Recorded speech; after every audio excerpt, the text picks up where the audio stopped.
Hi, everyone. Steve Adubato. We kick off the program with a compelling, important conversation about public health with Dr. Denise Anderson, Executive Director of the Center for Health Equity and Wellbeing. This is New Jersey's Public Health Institute. Doctor, good to have you with us. Good to be here. Thank you for having us. You got it. We put up the website of the center right now. Tell everyone what it is and why it's so significant, because we had an interview with Dr. Richard Besser, the head of the Robert Wood Johnson Foundation recently. He put up our website, people can check it out. And he told us about this initiative and why it's so incredibly significant for New Jersey and 9.5 million residents of the state. Please. Yes. And so the Center for Health Equity and Wellbeing, New Jersey's Public Health Institute, we are an independent and transparent and innovative non-government organization. And we have a structured relationship with the state of New Jersey that really enables us to join them in ensuring that the conditions that make good health within reach for all exist. Our role is as conveners, collaborators, and supporters to eliminate the differences in outcomes of health, is to function as what we would say an assertive, a responsive, and a nimble fiscal and administrative entity to support public health initiatives statewide, and really to serve as a community-driven and trusted partner, the People's Institute. Steve, we are poised to address many of the recommendations from that independent review of New Jersey's response to the COVID-19 pandemic. So preparedness, emergency response, partnership building, and government collaboration. Okay, so first of all, an incredible portfolio that you're responsible for, and the website's up right now for people to find out more. But Dr. Anderson, let me try this. We're engaged in a whole series of conversations around public health. Trust, distrust in the public health system. Vaccines is a new initiative that we're doing called Vaccines, What You Need to Know. The graphic will come up. How much concern do you have and your colleagues about the confusion, the mixed messages, and the fact that people, many, are not sure whom to believe and trust when it comes to public health information? Dr. Anderson.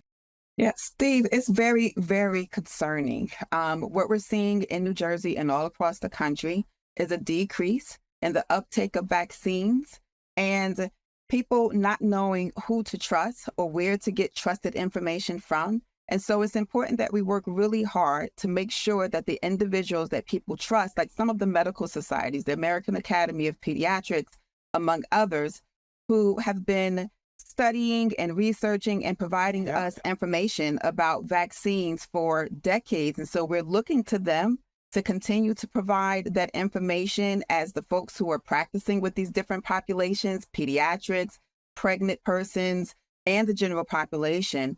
And really, what we're concerned about is vaccines has never been just about an individual choice. When we talk about vaccine, we talk about that herd immunity, that there's enough people who are vaccinated to protect those who are unable to be vaccinated for different reasons. And so that's truly a concern for us. Along those lines, we've had certain candidates and certain people in public office who keep arguing that vaccines should not be mandated.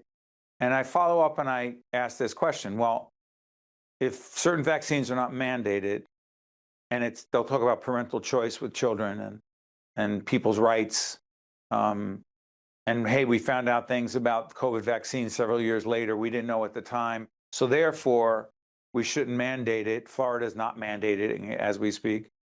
And my response, not my response, but my follow-up question is, well, what about those who are more vulnerable? What about older people who have immune systems that are compromised? What about children who are more vulnerable? I'm not here to get on my soapbox, but help us on this, Dr. Anderson. It isn't just whether you get the vaccine or not, but isn't it also the impact you potentially have on others? Absolutely. Steve, let's take the COVID-19 pandemic, right? Let's talk about our long-term care facilities, which were, devastatingly hurt here in New Jersey, right?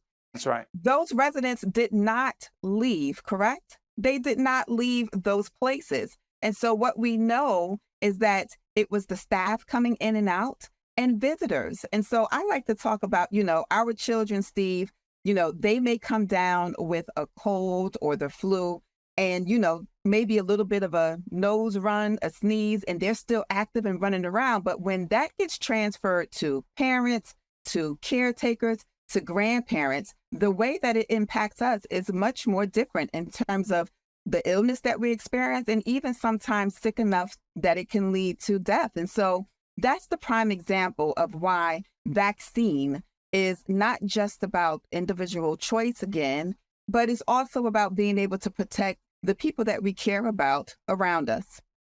And that's why it's called public health. That's right. Doctor, your background clinically is? So my background, I started off as a clinical dietitian and then also in this public health space. And so I've been on the healthcare side of it and then public health. How the heck did public health become political? Isn't it about science? Isn't it about medication?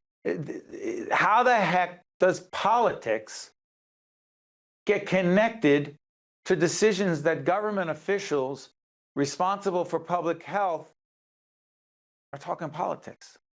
Steve, politics has always been there, right? So, this is not new?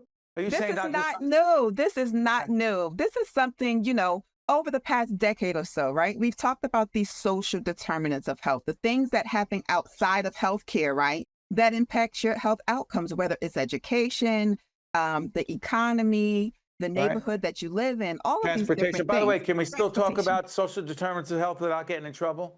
Well, we may not be able to talk about them without getting in trouble, but they're definitely still at the forefront.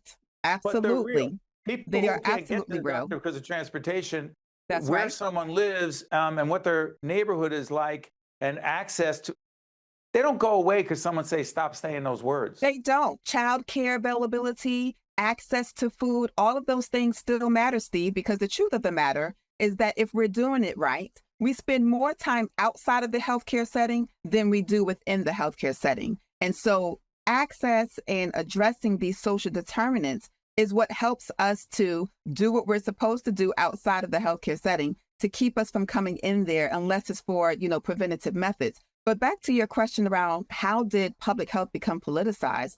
My conversations now is that the social determinants of health is this layer, right? But the overarching umbrella definitely are the political determinants. And when we talk about upstream interventions in terms of what we see play out in public health, it's at the public policy level, and that's where the politics are through and out. Got it. Real quick, the 3-year strategic plan of the Center for Health Equity and Wellbeing, New Jersey's Public Health Institute.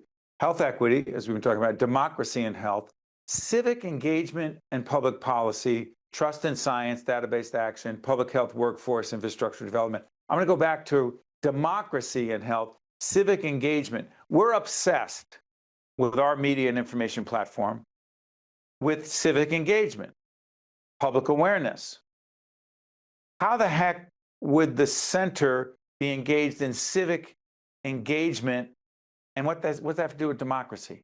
Yes, because Steve, in public health and healthcare, we are in contact with the populations that we serve all the time. And we do a lot of education and awareness on everything from Alzheimer's disease to diabetes and to vaccines. And so I think that there is a way in public health and healthcare, a nonpartisan way, to talk about the importance of civic engagement and active participation in this democracy. So we talked about the social determinants of health, right?